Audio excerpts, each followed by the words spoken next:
Hi. Okay.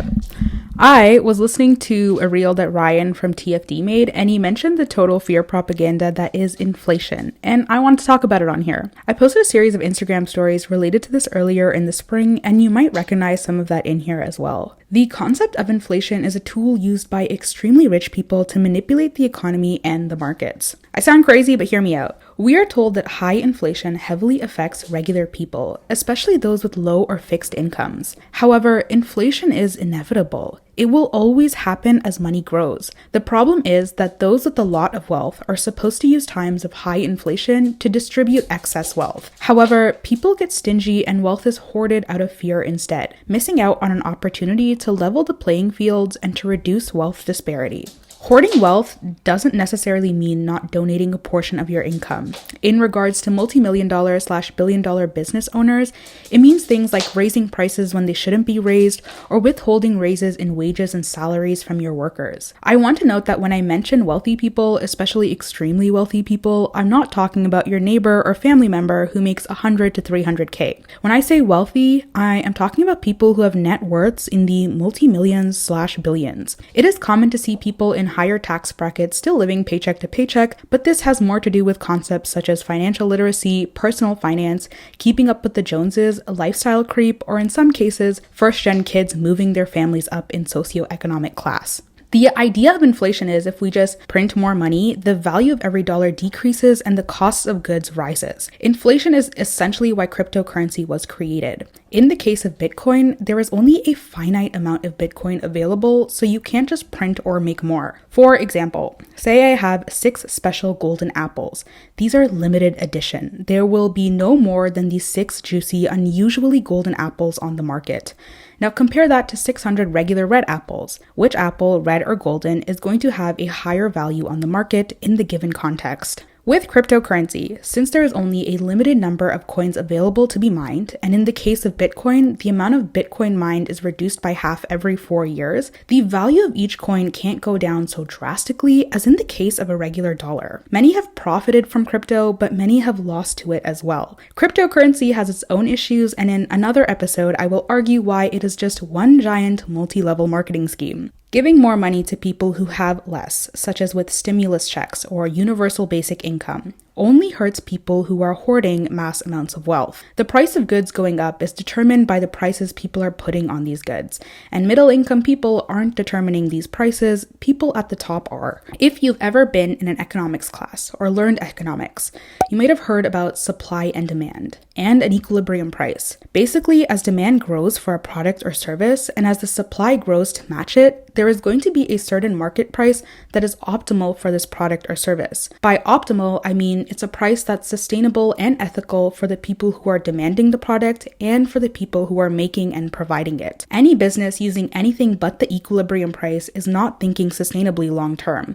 They are looking for the highest amount of gain in the shortest amount of time so that they can get their paychecks and nice retirement and get the fuck out of there, while the community affected by these prices have to suffer the consequences. In economics and business, you are kind of taught to assume that people just follow the rules, but I think it is quite stupid to assume that people are following these charts and actually using optimal prices based on supply and demand. We have to be real. These inflated prices are to keep up the nice big houses for the CEOs of your fucking grocery stores.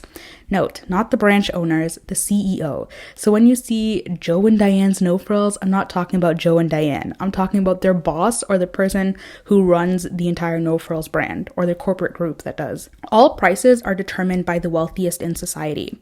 Their influence on the price of goods just trickles down the pyramid of goods available on the market. Creating more money to give more money to people who are less fortunate does technically decrease the inherent value of every dollar, but that only affects the top 1% who hoard their wealth.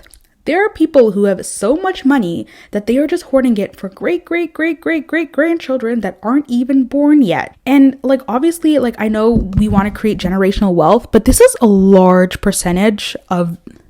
There's cat hair in my eye. We are taught to pit ourselves against each other in order to accumulate as much capital as possible. This is like multiple generations of billionaires hoarding a large percentage of the world's wealth. The ratio is like pretty fucked up. That upper, like not even pretty fucked up, really fucked up. That upper middle class family inheriting their grandma's summer home isn't really the problem. You are brainwashed to believe that your lack of cash is your fault. It's not. You are born in a system that was set up to see you fail, while promising you an illusion of bootstrapped success. Money and success, even when obtained through bootstrapping, has a lot to do with luck. And there is even research showing that when humans obtain more wealth than their counterparts through no particular special effort, so just luck, we still like to convince ourselves that we actually earned or deserved said advantages, when again, it's actually just pure chance of all your choices coming together as one.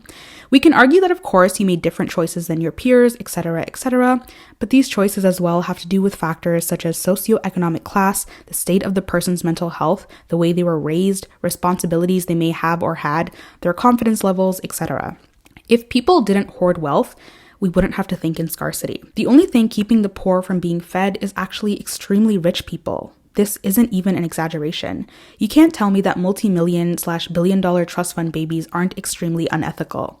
Most of you guys want to watch these people on reality television, and I get it. The whole first year of uni, I was watching The Bachelor and throwing popcorn at the TV because trash television is amazing. And the whole first year of the pandemic, all I did was watch 90 Day Fiancé. However, it's one thing to watch these shows to make fun of these people who voluntarily put themselves up there. LOL me. It's a whole other thing to watch and idolize reality TV show stars and influencers. More often than not, the middle class is pitted against each other because most of the time in the society of the middle class, the upper middle class is profiting off of the lower middle class, while the wealthiest profit off of everyone. Watch out for people selling you semi-mediocre finance content that's literal messaging is based on the idea that everyone can be a billionaire. Although the middle class in more developed countries live in probably nicer comforts, they're still fighting to survive, just not in the same ways. The middle class has nicer comforts, but at the cost of your wage, time, and labor. On top of that, the middle class is actually shrinking, meaning more wealth disparity, meaning more rich versus poor people, rather than us seeing an increasing number of people getting to live a decent life. And it's easy to buy into the rich versus poor mindset when you assume that you're going to be rich. But hypothetically speaking, it's like a coin toss for you and your friends, especially if all you're doing is like living in the fantasy of being rich. You have a 50-50 chance of either, and your chances are even worse if you're disabled or a visible minority. So why bet on being rich? It's like betting your life on a coin toss. It's not a smart move. You would much rather bet your life on good habits. But even good habits don't determine success, no matter what people try to tell you. People selling you this idea are probably people who are insecure about their level of education or intelligence and believe extreme discipline and diligence is how we can build good lives for ourselves, which is obviously bullshit.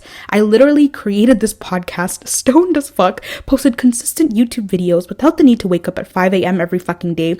These rules don't create success. It's like literally everything has to do with the little components that make up you as a whole. I'm not saying extreme success is impossible and that it doesn't take diligence and hard work. I just think it has a lot less to do with your whole routine and more to do with the one small habit that you do consistently that aligns with your vision. You probably bet on being rich because you were conditioned to buy into this fantasy by media and marketing. Marketing the ideas of starting families and buying new homes to match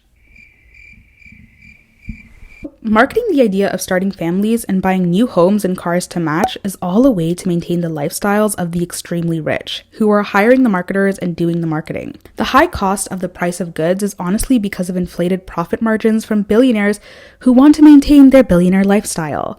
It's fucked up. The middle class is shrinking and wealth disparities becoming normalized in developed countries because there is not enough regulation on profit margins and no salary caps for extreme billionaires who thrive on people working on minimum wage. And let's not forget all the people with hidden amounts of money, probably in the trillions, accumulated in the most fucked up of ways. You most likely will never ever hear about these people.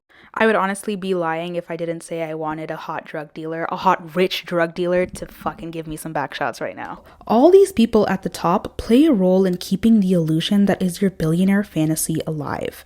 Everyone wants to be rich. everyone wants to be a billionaire. And if you say that's not true, if I handed you a stack of cash right now, are you sure you wouldn't take it? If you're a billionaire, it means you're in the top 1%. If you're a person of color in the top 1%, you only make up a tiny fraction of that fraction. You know what's better than trying to become part of the top 1%? Focusing on the 99, because chances are that's where you, your family, and your friends will end up. This isn't to put down your dreams. Manifestation-wise, I will always tell you to dream big. But realistically, when we take into account factors such as socioeconomic class, the accumulation of capital, and other things, becoming a billionaire is not only extremely unlikely, it's extremely unethical, and you usually lose family and friends in the process. And I think what's more harmful than a billionaire is the mindset of a billionaire. The mindset of a billionaire is very different than an entrepreneurial mindset, which I encourage everyone to adopt. Very, very different. A billionaire mindset is, I don't think that's how billionaires are made, by thinking like a billionaire. I think they're thinking about other things. You are making like complete assumptions about how these extremely successful people became successful when every story is so different, and it really it requires like a niche, it requires individuality, it requires you to really hone in on yourself and not emulate billionaires or like billionaires who are already you can't emulate that. You have to figure your own way.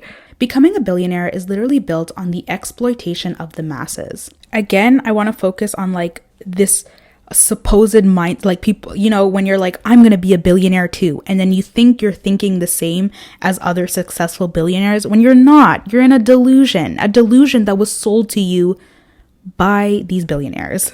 Let's get one thing straight here, baby. I love to talk about money. I love learning about money, and I will always encourage other people to learn about personal finance from good sources, because I do think it's a really, really bad thing that it's been missing from our school curriculums. Many of us missed out on learning about personal finance, especially with parents who barely knew how to handle their money, and this put us at a severe disadvantage. If you turn to YouTube for finance advice, this applies to you. Differences in class affect our behavior and our choices, and this needs to be acknowledged, or else there will always be class disparity. YouTube is a great resource and gives us access to people we normally never had access to before, but in reality, your real life connections are what put you ahead. If you are connected/know more wealthy people, you are more likely to become wealthy. This puts young people, especially first generation kids or immigrants, trying to move their families up in socioeconomic class at a severe disadvantage. And for anyone wondering fuck the immigrants, sorry to say this, but immigrants and migrant workers are the backbone of this fucking country and are keeping this fucking economy afloat, you dumb fucks. If you start learning about personal finance from influencers or YouTubers, including me,